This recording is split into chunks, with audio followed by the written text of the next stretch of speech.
Hello, friends. I'm so glad you're here tonight. Before we begin our quiet journey into the past, I want to thank you for choosing to spend these moments with me. If you find peace or curiosity in these stories, I'd love for you to subscribe to the channel so you'll never miss our next gentle exploration of Earth's mysteries. And if there's a story you'd like me to tell, or a thought you'd like to share, please leave a comment below. Your ideas and support help me create more videos that are calming, meaningful, and made just for you.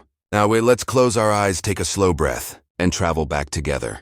Close your eyes for a moment and imagine this. The world around you feels alive, filled with strange creatures you have never seen before. Giant dragonflies hum through thick forests, reptile-like predators stalk the dry plains, and the oceans are teeming with ancient life. For millions of years, Earth had been thriving, stable, balanced, almost untouchable. But then something changed. Slowly at first, then faster and faster, the balance began to break.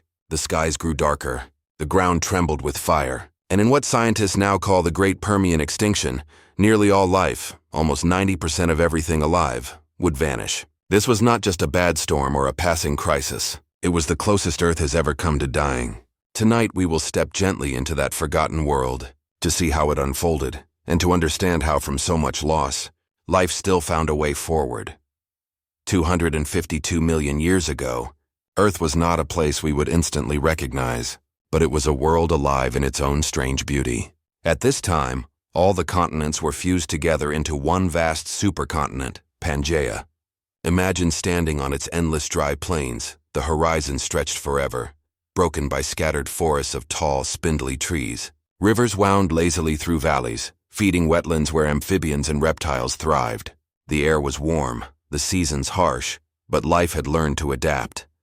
In the oceans, life pulsed with even greater diversity. Coral-like reefs built towering underwater cities. Schools of fish flashed through clear waters, their scales glinting like silver under the sun. Ancient sharks prowled the depths while strange shelled creatures clung to the seabed. The Permian seas were rich and full, a living tapestry of countless forms and colors. On land, some animals looked almost familiar, and others utterly alien. There were lumbering herbivores with barrel-shaped bodies, reptile-like predators with sharp teeth and powerful legs, and insect wings that filled the forests with a constant drone.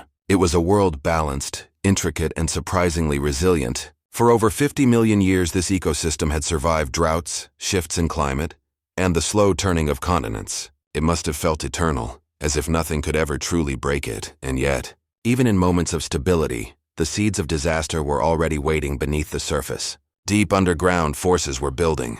The Earth was preparing to unleash one of the most violent chapters in its entire history, an event so catastrophic that it would erase nearly everything you just imagined. It began far away, in a place we now call Siberia. At first, it might have seemed like any other volcanic eruption, molten rock tearing through the Earth's crust, fire splitting the skies. But this was not a single eruption. It was a storm of fire that did not end for days or years. It lasted for hundreds of thousands of years. Imagine the ground itself opening wide, spilling rivers of lava across the land. The burning fields stretched for thousands of miles, swallowing forests, boiling rivers, and turning the horizon into a sea of flame. The sky grew thick with smoke, choking out the sun, dimming daylight into a reddish twilight. Ash drifted down like snow, covering everything in a gray blanket of silence. But the real danger was invisible. As the lava burned through rocks rich in coal and minerals, it released unimaginable amounts of gas into the atmosphere. Carbon dioxide, sulfur, and methane. Slowly, the air turned toxic. The greenhouse effect spiraled out of control. Temperatures climbed higher and higher. Oceans began to warm and rain turned acidic, burning the very soil it touched. The seas, once alive with endless movement, began to suffocate. Warm waters carried less oxygen, and the deep ocean grew still and silent, a dead zone spreading wider and wider. Creatures that had thrived for millions of years found themselves gasping, struggling, and finally disappearing into extinction. The Earth was unraveling. What had taken millions of years to build was collapsing in a geological heartbeat. Step by step, layer by layer, the great dying had begun. The collapse was merciless. In the oceans, the first signs of silence were subtle. Reefs that once bustled with life grew pale and empty. Tiny plankton, the invisible foundation of the food chain, began to vanish. Without them, the great web of life unraveled from the bottom up. Coral-like builders disappeared, schools of fish dwindled, and soon, even the predators, the sharks, the armored hunters of the deep could no longer survive. In the end, 19 out of every 20 species in the sea were gone. Imagine swimming through waters that had once been filled with color, now left dark, empty, and still. On land, the devastation was no less complete. Forests shriveled under acid rain and rising heat. Plants withered, leaving landscapes barren and dry. Herbivores, once feeding in herds, struggled to find enough food. Predators starved soon after, their calls fading into silence. Insects, the great survivors of so many ages, collapsed in numbers too. Even they, the most resilient, could not withstand what Earth had become. The world grew hotter than it had been in hundreds of millions of years. Some scientists believed temperatures soared past levels that most life could endure. The air itself seemed hostile, and day after day, year after year, Earth's diversity shrank. By the time the disaster had run its course, nearly 70% of all life on land and 96% of life in the oceans had vanished. Picture that for a moment. Almost everything. Gone. Whole families of creatures erased forever. The land quiet, the seas lifeless, an entire planet stripped bare, standing on the edge of silence. This was the closest Earth has ever come to truly dying. When the storms of fire finally quieted, the world they left behind was unrecognizable. The land lay barren, stripped of its forests, with great stretches of desert where life had once flourished. Rivers ran sluggish and empty. The oceans, once vibrant with color and movement, had become dark and stagnant, their waters heavy and silent. For countless years, Earth was a graveyard, and yet in this silence something remarkable began to happen.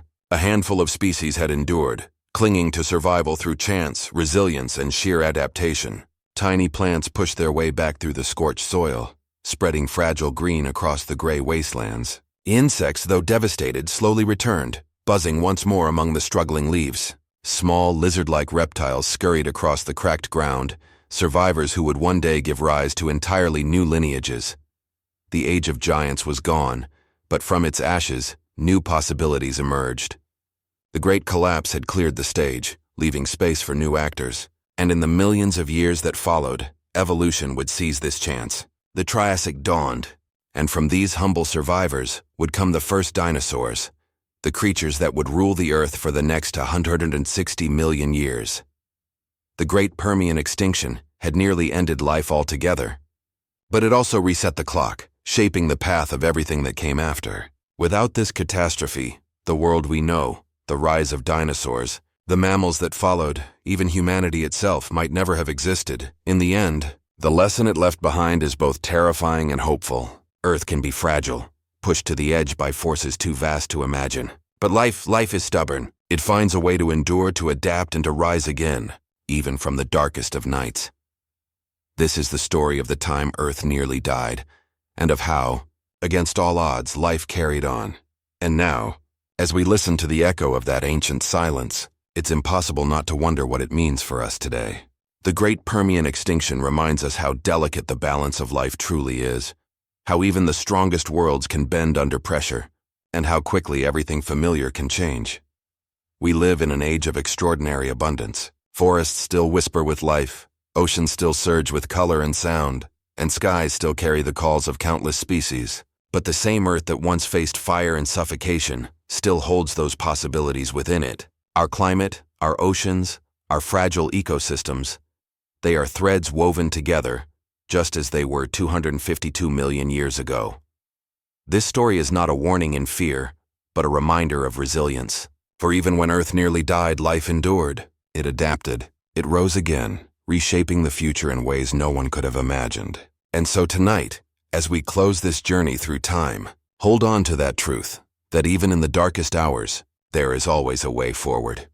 The Great Dying was the end of one world and the beginning of another. Without it, there would have been no dinosaurs. Without them, no mammals. And without those long, winding steps, there would be no us here now to tell this story.